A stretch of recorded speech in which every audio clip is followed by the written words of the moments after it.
আজকে রাধাকুণ্ডের স্নান যাত্রা।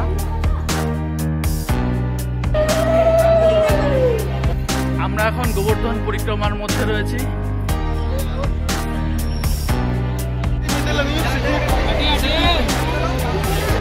এখন আমি আছি বার্সানায় রাধারানীর মন্দিরে, দেখতে পাচ্ছি। এখন আমি আছি কীর্তি মন্দিরে, তা মন্দিরটি দেখতে পাচ্ছি কি।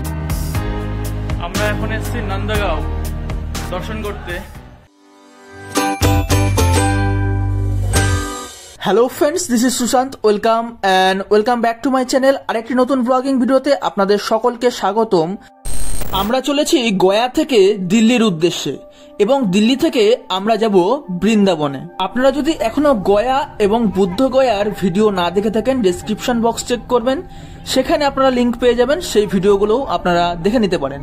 সকালের দিকটা আমরা বুদ্ধ গয়ায় যে সমস্ত ঘোরার জায়গাগুলো রয়েছে সেই সমস্ত জায়গা কমপ্লিট করে আমরা দুপুরের মধ্যে চলে এসেছি গয়া স্টেশনে। আমাদের ট্রেন রয়েছে মহাবোধি এক্সপ্রেস, যেটি গয়া স্টেশন থেকে দিল্লির উদ্দেশ্যে রওনা করবে। তা আমরা ট্রেনে উঠে পড়েছি এবং আমাদের ট্রেন ছেড়ে দিয়েছে এবং আমরা যাত্রা করছি দিল্লির উদ্দেশ্যে। আপনারা যদি বৃন্দাবন আসতে চান তাহলে আপনারা যদি হাওড়া হয়ে আসেন, হাওড়া থেকে অনেক ট্রেন পেয়ে যাবে যেগুলি মথুরা পর্যন্ত আসে। আপনারা সবার প্রথমে মথুরা নামবেন, মথুরা থেকে আবার বাস ধরে আপনারা পৌঁছে যাবেন বৃন্দাবনে। এখন আপনাদেরকে আমি জানাবো ট্রেনের থার্ড এসির যে টিকিট হয়ে থাকে সেই টিকিট কেমন হয়ে থাকে এবং সেখানে কি কি ফেসিলিটি রয়েছে সেগুলোই তোমাদেরকে জানাবো। থার্ড এসিতে আমাদেরকে নিচে পাতার জন্য যেই চাদর হয় সেই চাদর দিয়েছে এবং শীতকালে যেহেতু কম্বল দিয়েছে এবং এখানে চাদরগুলো রাখা রয়েছে। এবং এটি হচ্ছে থার্ড এসির যেই ওয়াশরুম, টয়লেট বলতে পারো। এই টয়লেটটি বেশ সুন্দর, ক্লিন এবং পরিষ্কার অন্যান্য কামরার থেকে।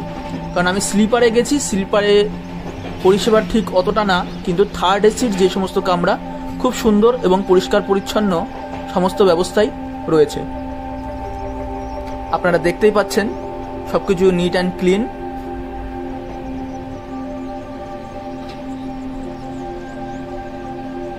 আর বরাবরের মতনই আমার সিট পড়েছে ওপরের দিকটা।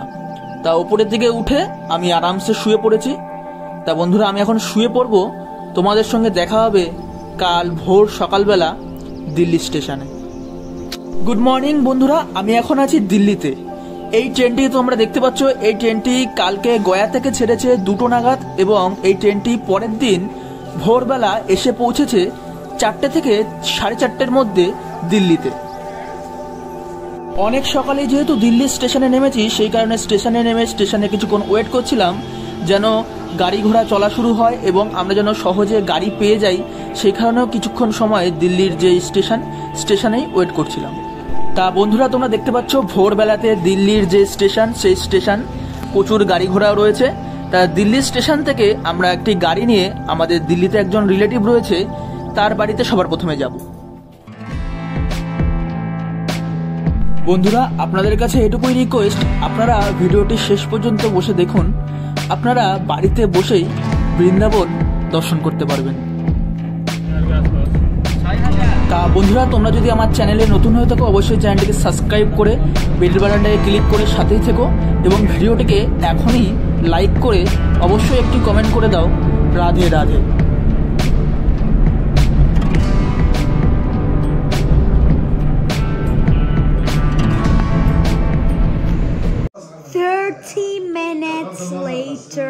দিল্লি স্টেশন থেকে রিলেটিভের বাড়িতে আসার পর আমাদের যে ব্যাগপত্র ছিল সমস্ত কিছু রেখে স্নান করে ফ্রেশ হয়ে তাদের বাড়িতে সুন্দর একটি গোপীনাথের বিগ্রহ রয়েছে, তার বিগ্রহের পূজা অর্চনা করবার পর আমরা এখন দিল্লি থেকে চলেছি রাধাকুণ্ডের উদ্দেশ্যে। তা রাধাকুণ্ডে যাব এবং আজকে রাধাকুণ্ডে স্নান যাত্রা রয়েছে, গিয়ে তোমাদেরকে দেখাবো সেখানকার স্নান যাত্রা। আমরা দিল্লির বাদারপুর থেকে চলেছি রাধাকুণ্ডের দিকে। তা বাদারপুর বর্ডার যে টোল ট্যাক্স, সেখান থেকে একটি গাড়ি নিয়েছি। তারা পার সাওয়ারি 300 টাকা করে নিয়েছে, নিয়ে আমাদেরকে নামিয়ে দেবে রাধাকুণ্ডের কাছেই।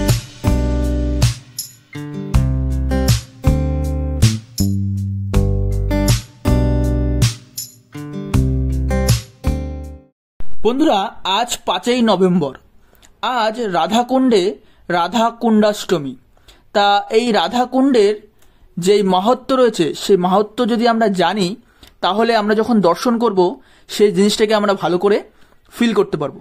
তা আমি চাই যে তোমরা এই রাধাকুণ্ডের যেই মাহাত্ম্য রয়েছে সেই মাহাত্ম্যটিকে জানো। আজকে আমি আছি রাধাকুণ্ডে। আজ 5ই নভেম্বর। রাধাকুণ্ডে আজকে রাধা অষ্টমী বলতে পারো।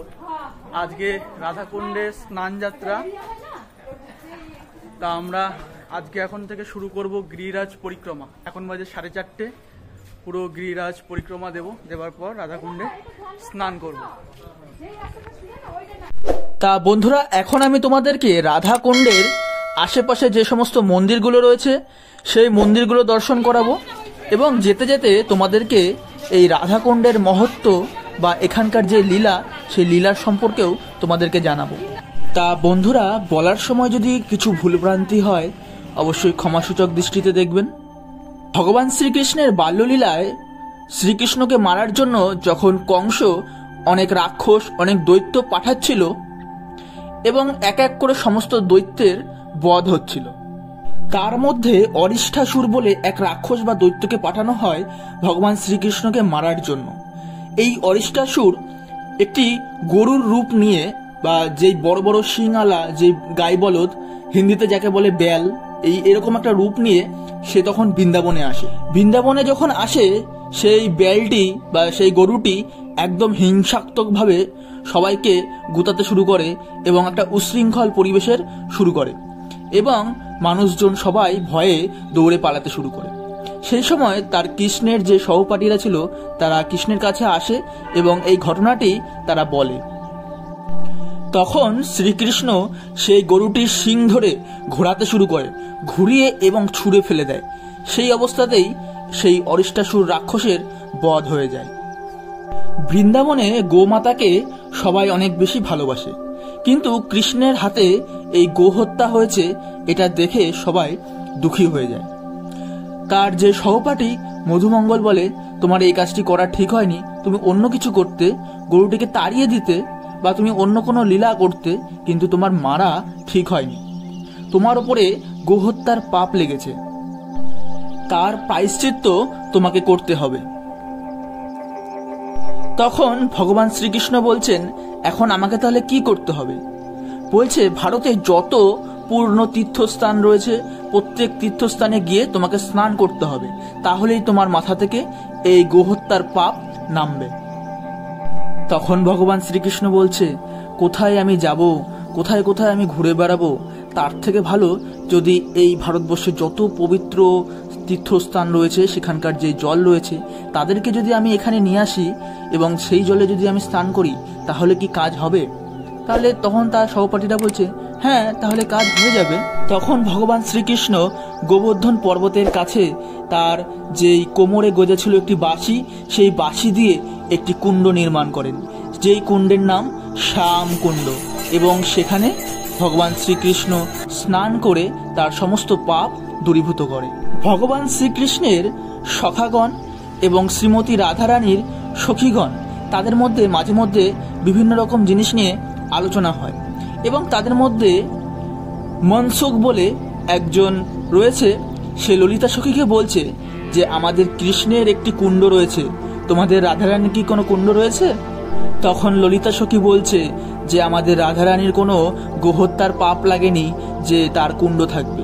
আর তাছাড়া তুমি এই জিনিসটাকে নিয়ে এত ফুটেজ খাচ্ছ, এখানে শুনেছিলাম গোবর্ধনে এক বাবাজি এসছে, সেই বাবাজিকে বলছিলাম চলো এখানে একটি কুণ্ড নির্মাণ হয়েছে, সেই কুণ্ড থেকে তোমাকে স্নান করিয়ে নিয়ে আসি। এবং সেই বাবাজিকে যখনই বলা হয় এই শ্যামকুণ্ডের কথা, তখনই তিনি বলে যে এখানে তো কৃষ্ণের পাপ রয়েছে, এই কুণ্ডে আমি স্নান করব না। এই কথাটি যখন ললিতা সখী রাধারানীকে বলে, রাধারানী অত্যন্ত দুঃখী হয়ে যায় এবং রাধারানী তার সহযোগিনী যারা ছিল তাদেরকে প্রত্যেককে নিয়ে তারা শ্যামকুণ্ডে চলে আসে এবং শ্যামকুণ্ডে এসে রাধারানীর হাতে একটি বালা ছিল, সেই বালা দিয়ে একটি কুণ্ড নির্মাণ করে। সেই কুণ্ডর নাম হয় শ্রী রাধা কুণ্ড এবং সেই রাধা কুণ্ডের জল শ্যামকুণ্ডে প্রবেশ করে শ্যামকুণ্ডের সমস্ত পাপ ধুলে গিয়ে তারা মিলেমিশে একাকার হয়ে যায়। কথিত আছে হাজার বছর হিমালয়ে থেকে এবং সেখানে তপস্যা করে যেই ফল প্রাপ্ত হয়, রাধাকুণ্ডের জলে আচমন করলেই সেই ফল প্রাপ্ত হয়ে যায়। সবাই বলো জয় জয় শ্রী রাধে শ্যাম। সবাই একটি কমেন্ট করে যাবে রাধে রাধে, এবং এই সুন্দর কাহিনীটি তোমাদের কেমন লেগেছে অবশ্যই কমেন্ট করে জানাবে। এখন আমরা আছি গিরিরাজ পরিক্রমায়। তা গিরিরাজ পরিক্রমা দেওয়ার সময় তার আশেপাশে অনেক ছোট বড় অনেক মন্দির রয়েছে, সেই মন্দিরগুলো আমরা দর্শন করছি এক এক করে, এবং আমরা এই গিরিরাজ পরিক্রমা কমপ্লিট করতে চলেছি। তা বন্ধুরা, তোমাদেরকে বলে দিই, এই গিরিরাজ পরিক্রমা হচ্ছে 21 কিলোমিটার তোমাদেরকে পায়ে হেঁটে পরিক্রমা করতে হয়। তা এই 21 কিলোমিটার মানে তোমার 7 ক্রোশ পড়ছে, মানে 3 কিলোমিটার মানে 1 ক্রোশ। সেইভাবে তোমাদের 7 ক্রোশ পড়ছে, 3 7 21 কিলোমিটার। এই 21 কিলোমিটার হেঁটে আমরা এই গিরিরাজ পরিক্রমা আমরা কমপ্লিট করব। তা এখন তোমরা দেখতে পাচ্ছ সেই গিরিরাজ মন্দির, তাই সামনেই দেখতে পাচ্ছ কত ভক্ত এবং প্রচুর ভিড় রয়েছে। তা তোমাদেরকে এখন দেখাচ্ছি যে গিরিরাজ মন্দির, সেই গিরিরাজ মন্দিরটি।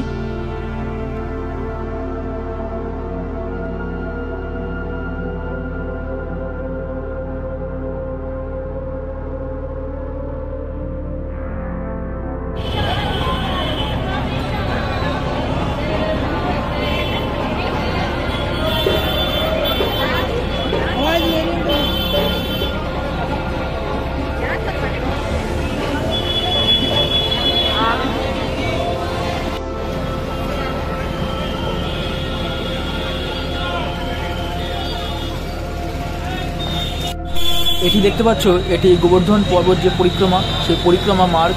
সবাই এখানে হেঁটে হেঁটে পরিক্রমা দিচ্ছে। আমরা এখন গোবর্ধন পরিক্রমার মধ্যে রয়েছি। আমরা 5টার সময় হাঁটা শুরু করেছি, এখন বাজে 8টা। আমাদের মোটামুটি পরিক্রমার 50% অর্ধেক কমপ্লিট হয়েছে, আর একটু বাকি আছে। তা নেক্সট আপডেট দেবো কমপ্লিট করবার পর।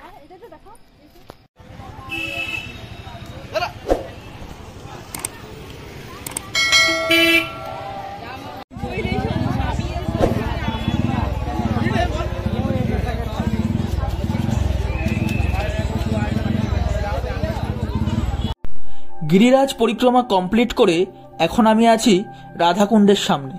এখন বাজে রাত প্রায় 11:30।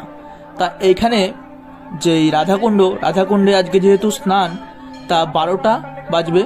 12টার সময় আমরা এই রাধাকুণ্ডে স্নান করতে পারবো। তা এখানে সামনে যত ভক্তজন দেখতে পাচ্ছ, সবাই রাধাকুণ্ডে স্নান করবার জন্য লাইন লাগিয়ে বসে আছে। প্রচুর হাজার হাজার ভক্ত আজকে হয়েছে। এই যে বন্ধুরা, তোমরা দেখতে পাচ্ছ রাধাকুণ্ড, এবং রাধাকুণ্ডের পার বরাবর হাজার হাজার ভক্ত মানুষজন এখানে স্নান করছে। এবং আমরা এর ভেতরে ঢোকার টাইম পেয়েছি 1টা, ঢুকতে ঢুকতে রাত 1টা বেজে গেছে। দেখো, রাত 1টার সময় রাধাকুণ্ডে স্নান যাত্রায় কি লেভেলের ভিড় তোমরা দেখতে পাচ্ছ।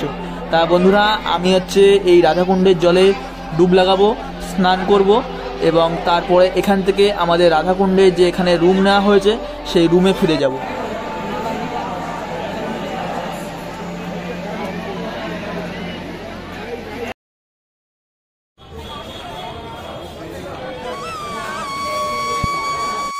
বন্ধুরা, আজ রাধাকুণ্ডেই আছি। কাল রাধাকুণ্ডে স্নান করবার পর সকালে উঠে আজ রাধাকুণ্ডের আশেপাশে যে সমস্ত মন্দির রয়েছে সেই মন্দিরগুলো তোমাদেরকে দর্শন করাবো। তা এখানে রয়েছে একটি গোবিন্দ মন্দির। গোবিন্দ মন্দিরের ঠিক পাশেই রয়েছে জিহ্বা মন্দির। এটি একটি গিরিরাজ মন্দির। প্রতিটি মন্দিরের পেছনে কিছু না কিছু কাহিনী রয়েছে। যেমন এই জিহ্বা মন্দির কিভাবে প্রতিষ্ঠিত হলো।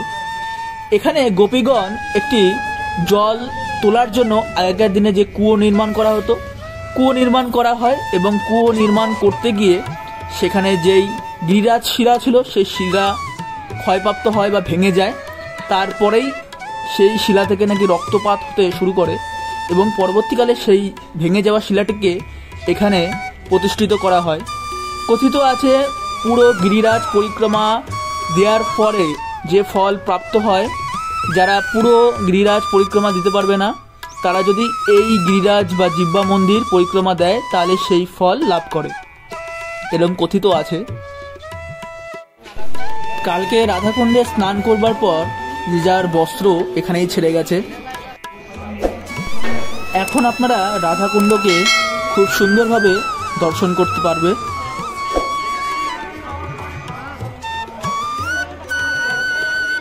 এখন আছি রাধাকুণ্ডে। তা এখন তোমরা যেটা দেখছো ওটা রাধাকুণ্ড দর্শন করছো।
এখন আপনারা দর্শন করছেন শ্রী রঘুনাথ দাস গোস্বামী পাদের সমাধি মন্দির।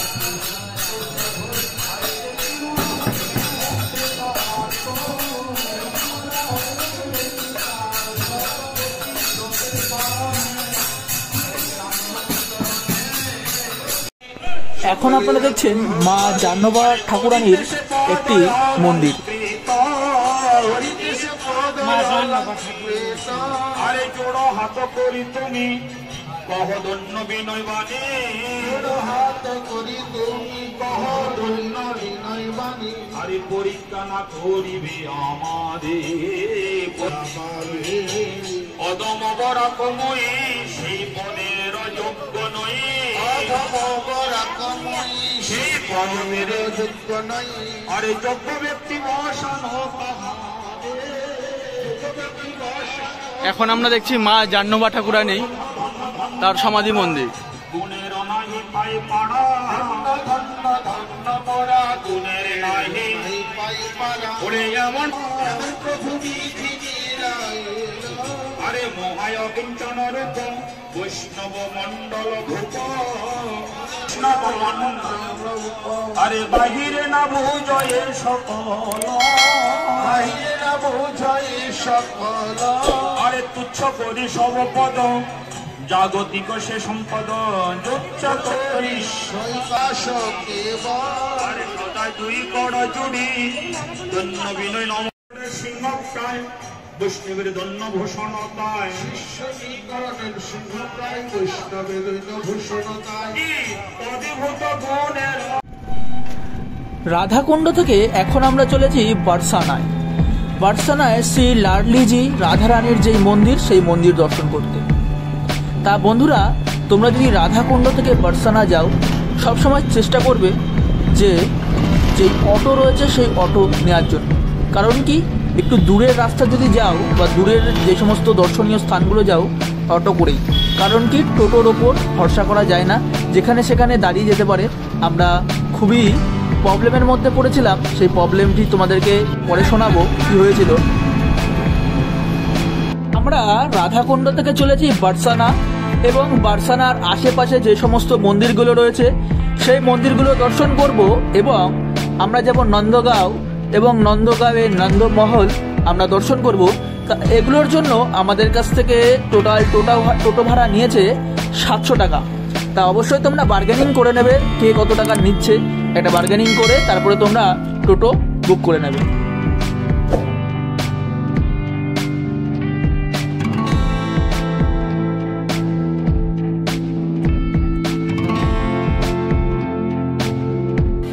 আমরা এখন চলেছি বারসানায় রাধারানীর যে মন্দির রয়েছে সেই মন্দিরে।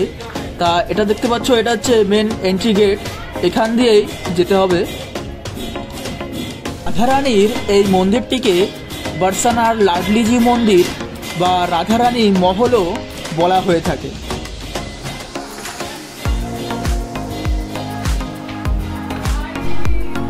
এখানে রাধারানীর যে রাধাষ্টমীর যে অনুষ্ঠান সেটি খুবই উল্লেখযোগ্য, কারণ সেদিনই রাধারানীর এখানে আবির্ভাব হয় সেটি বলা হয়ে থাকে।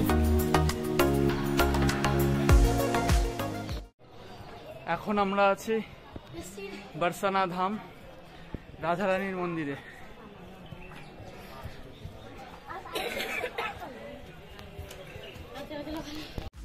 এই মন্দিরটি 250 মিটার উঁচু একটি পাহাড়ের ওপর নির্মিত।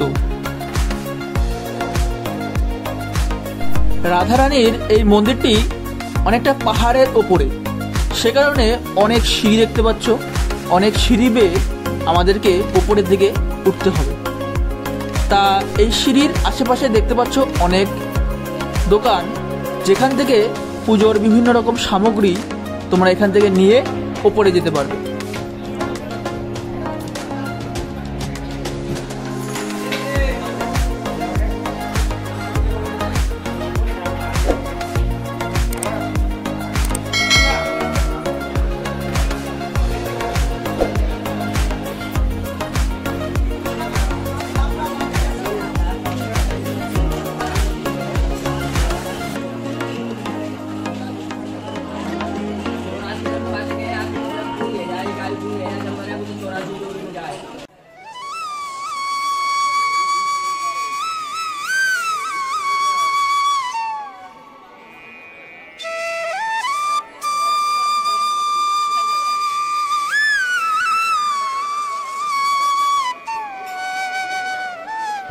ওপরে মন্দিরের গায়ে দেখতে পাচ্ছ শ্রী লাডলিজি মহারাজ বরসানা ধাম।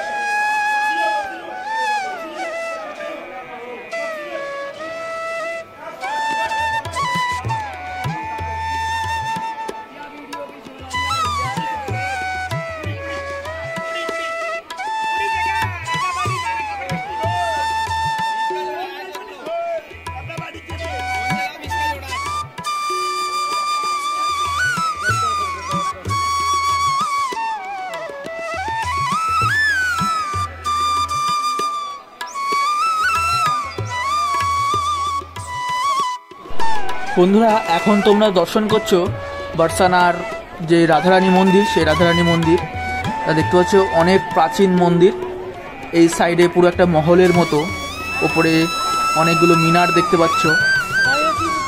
তা এই সিঁড়ি বরাবর আমরা আস্তে আস্তে উপরে উঠব এবং এই যে মন্দির রয়েছে এই মন্দিরে প্রবেশ করব। এখানে কিছুক্ষণ থাকবো।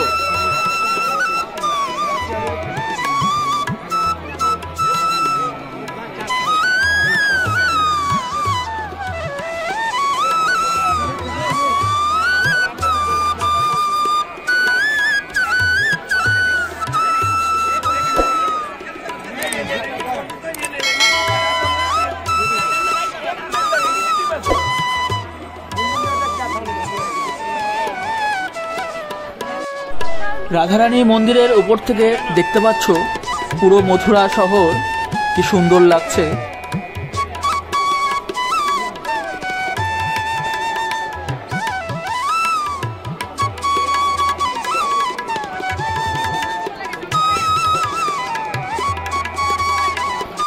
এখন আমি আছি বরসানায় রাধারানীর মন্দিরে, দেখতে পাচ্ছ পেছন দিকে সব পেছনের মন্দিরটা দেখতে পাচ্ছ।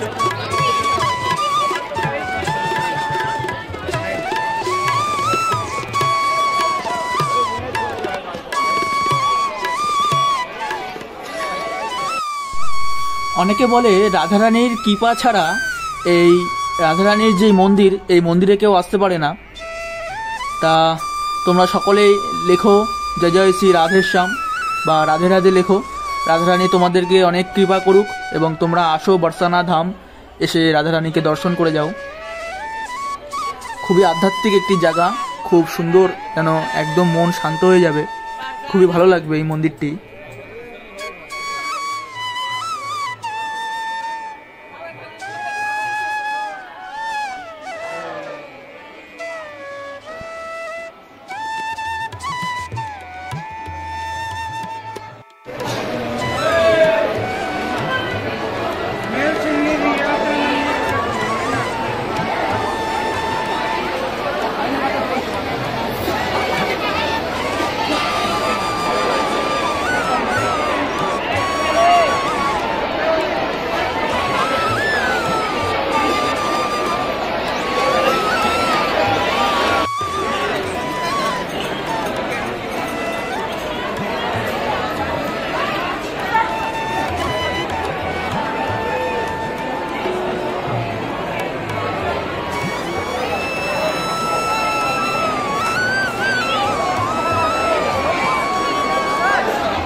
এখন আমরা দেখতে চলেছি বার্সানায় অবস্থিত কীর্তি মন্দির। তা এই কীর্তি মন্দিরের সামনে গেট দেখতে পাচ্ছ, এটি কি সুন্দর একটি মন্দির। দেখুন কত সুন্দর কাজ করা রয়েছে মন্দিরের গায়ে। এটি হলো কীর্তি মন্দিরের গেট, এখান দিয়ে ভেতরে প্রবেশ করতে হয়। এখানে সিকিউরিটি রয়েছে, এখানে কোনো নেশার দ্রব্য এই সমস্ত জিনিস নিয়ে ভেতরে আসা যাবে না। চেকিং এর পরে তোমরা দেখতে পাচ্ছ সামনেই কীর্তি মন্দির।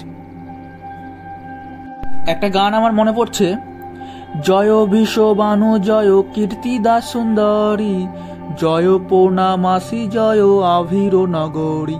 এখানে যে কীর্তিদা সুন্দরী হচ্ছে রাধারানীর, তার মায়ের নাম ছিল কীর্তিদা সুন্দরী, মানে কীর্তি, তার নাম অনুসারেই এই কীর্তি মন্দির। এখন আমি আছি কীর্তি মন্দিরে। তা মন্দিরটি দেখতে পাচ্ছ কি সুন্দর লাগছে।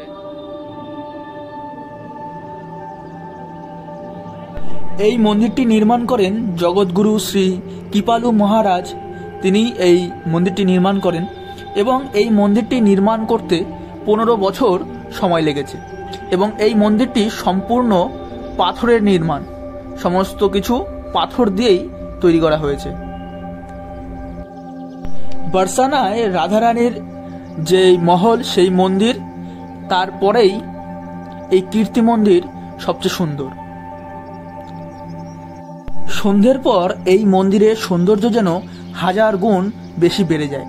তা তোমরা দেখতে পাচ্ছ কীর্তি মন্দির কি সুন্দর লাগছে সন্ধ্যের পর। তা বৃন্দাবনের প্রেম মন্দির এবং বরসানার এই কীর্তি মন্দির সন্ধ্যের পর তাদের মন্দিরের যে সুন্দর সুন্দর লাইটিং, যা আপনার মন কাড়বেই কাড়বে। তা এই মন্দিরের ভেতরে দেখতে পাচ্ছ যে এখানকার যে কি সুন্দর ভাস্কর্য, এই কাজগুলো তোমরা দেখতে পাচ্ছ, যারা এগুলো বানিয়েছে দেখতে পাচ্ছ কি সুন্দরভাবে এগুলোকে নির্মাণ করা হয়েছে।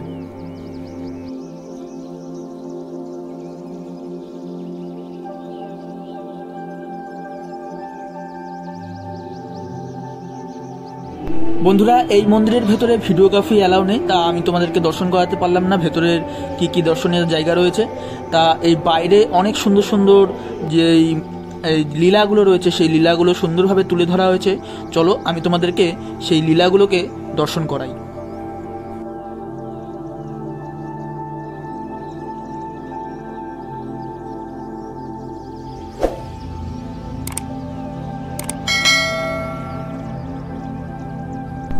এখানে দেখতে পাচ্ছ রাধারানী এবং তার যেই সহযোগিনী ললিতা বিশাখা যারা আছেন, তারা কুঞ্জের মধ্যে বসে রয়েছে।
এই মন্দিরে কত কাজ দেখতে পাচ্ছেন, অনেক সূক্ষ্ম সূক্ষ্ম কাজ রয়েছে।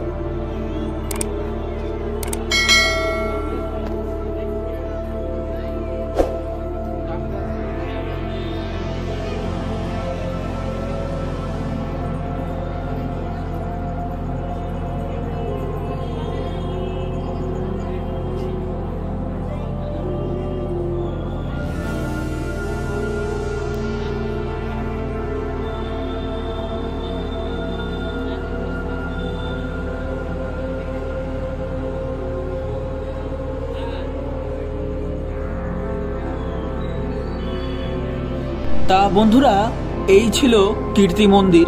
তা এই কীর্তি মন্দির তোমাদের কেমন লেগেছে অবশ্যই তোমরা কমেন্ট করে জানিও।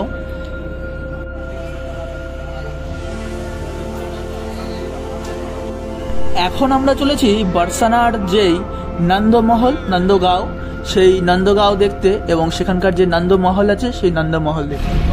ভগবান শ্রীকৃষ্ণের যে পিতা ছিল নন্দ মহারাজ, সেই নন্দ মহারাজের বাড়ি এবং সেখানকার তাদের যে মহল, সেই মহল দেখতে।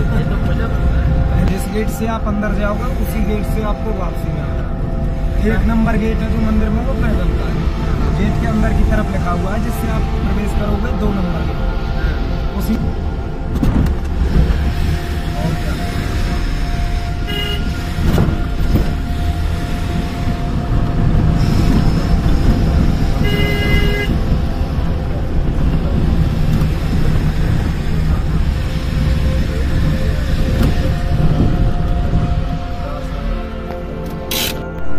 আমরা এখন নন্দমহলের সামনে এসেই পৌঁছে গেছি।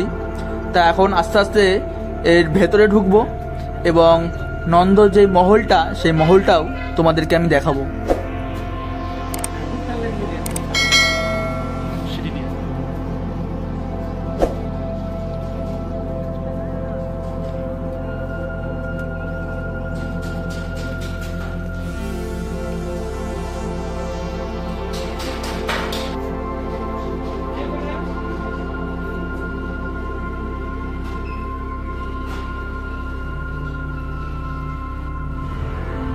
আমরা এখন এসেছি নন্দগাঁও দর্শন করতে। তা নন্দগাঁও দর্শন করব।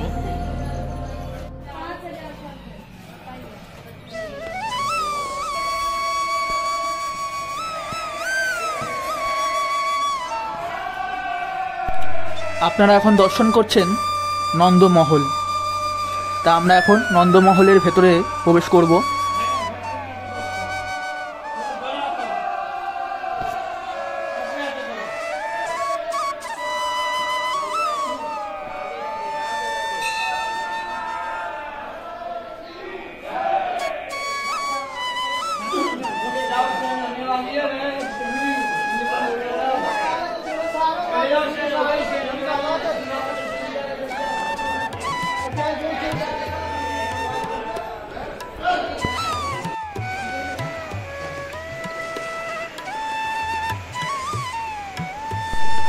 এখানে দেখতে পাচ্ছ ভগবান শ্রীকৃষ্ণের মূর্তি রয়েছে, নন্দ মহারাজ এবং নন্দ রানী, তাদের সুন্দর একটি বিগ্রহ রাখা রয়েছে এখানে।